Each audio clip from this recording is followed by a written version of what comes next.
Connaissez-vous la devise du maréchal Joffre? Ne rien faire, tout faire, ne rien laisser faire.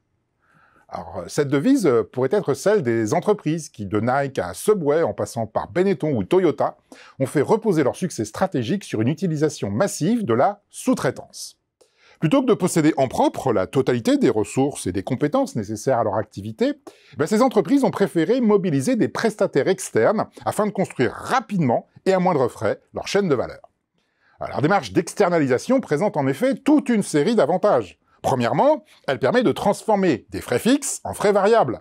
Là où une entreprise classique paye des salaires, il s'agit de payer des factures. Là où une entreprise classique achète des locaux, il s'agit de les louer. Alors cette variabilisation des coûts permet une beaucoup plus grande flexibilité. En cas de revirement de la conjoncture, le périmètre d'activité peut être aisément ajusté. On peut remarquer au passage que sous-traiter n'a généralement pas pour objectif de baisser les coûts, mais bien de les variabiliser afin d'être moins sensible aux aléas.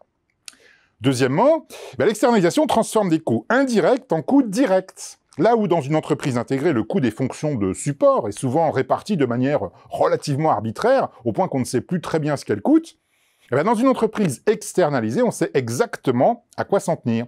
Votre service informatique coûte la facture payée au prestataire. Le pilotage de gestion est donc grandement facilité. Troisièmement, l'externalisation transforme le droit du travail en droit commercial. En effet, on remplace les salariés par des sous-traitants liés par un contrat de prestation. Alors c'est pour cette raison que Uber n'a pas à payer des charges sociales pour ses chauffeurs, tout comme Nike s'est parfois montré peu regardant sur les conditions de travail dans les usines de certains de ses sous-traitants. Quatrièmement, l'externalisation permet de construire rapidement et à moindre frais une chaîne de valeur globale, là où une démarche d'intégration et de possession aurait nécessité des considérables investissements.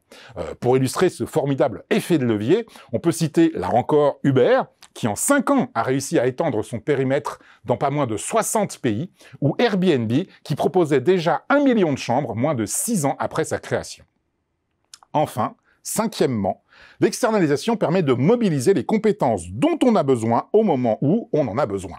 Ce qui autorise une forme d'optimisation de la chaîne de valeur, là où une entreprise verticalement intégrée doit se contenter de faire au mieux avec les ressources et les compétences qu'elle possède.